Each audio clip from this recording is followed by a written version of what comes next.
तरफ से आपका तहे दिल से इस्तेमाल करता हूँ। आपका खैर मकबूल करते हुए आपका मैं स्वागत करता हूँ। जैसे कि पिछले कुछ समय एक हज़रत पातशाह जी की 350 साल शहीदी शताब्दी है, उसको बड़े पैमाने पे जहाँ सिख समाज मना रहा है वहाँ दूसरे समाज के लोग भी इस बार इसको मना रहे हैं। विशेषकर हमारे महाराष्ट्र गवर्नमेंट ने भी इस बार एक बहुत ही पहलकदमी की है, जिसकी हम सराहना करते हैं कि उन्होंने इसके अंदर में एक लीक कदम उठाया है और इसको मनाने जा रहे हैं।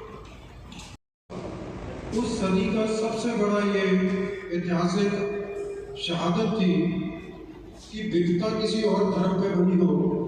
तकलीफ किसी और धर्म पे बनी हो और ले अपने से ले। क्योंकि अक्सर आप देखते होंगे कि कातिल मकतूल के पास जाता है,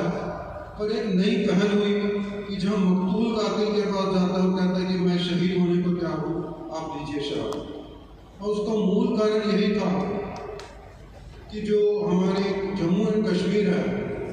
मट्टन वहाँ पे एक जगह है कारगिल के पास में, क्योंकि उस वक्त एक मानना था कि जो मट्टन शहर है सबसे लियाकतवार अब्दुल लतीफ़ जो पंडित से वो जम्मू एंड कश्मीर में रहते थे। तो बादशाह औरंगजेब था,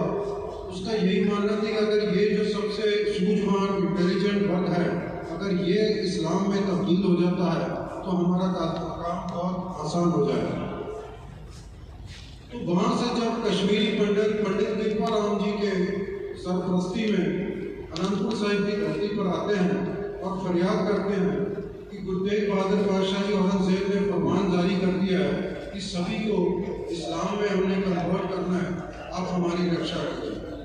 और वो अचानक नहीं आए थे, वो उसके पहले उनके पूर्वज जो 3 पीढ़ियाँ पहले की थी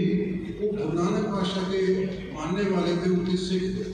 उनसे प्रेरणा लेके वो आखिर में अनंतपुर साहिब की पवित्र धरती पे जहाँ गुरु तेग बहादुर साहब राजमान थे, उनके पास फरियादी बन के आए और उनकी बात सुनी गई। और एक बात कह दी गुरु तेग बहादुर साहब ने कि जाओ औरंगजेब से कह दो कि हमारे गुरु तेग बहादुर साहब अगर ये इस्लाम में तब्दील हो जाते हैं तो हम सभी इस्लाम को हम कबूल कर लेंगे। और बात यहाँ पे एक और बड़ी है, आपको मैं थोड़ी बता दूँ इसके साथ साथ यहाँ पे ये जो मिलेगा आपको ऐतिहासिक तौर कि पंडित कृपाराम फरियादी बन के तो जरूर आया और अंत में उसने गुरु का सिख बन के अपना बलिदान दिया और वो भी हमारे कौम का एक महान शहीद हो, जिसको बाद में अमृत पान करने के बाद आफ्टर बैप्टिज्म, जिसको हम बोलते हैं अमृत संचार को इंग्लिश में बैप्टिज्म बोलते हैं,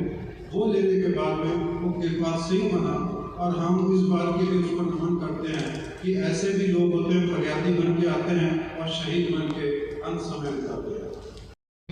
और फिर उसके बाद में ऑटोमेटिक चौक से हमारा खालसा गेट जो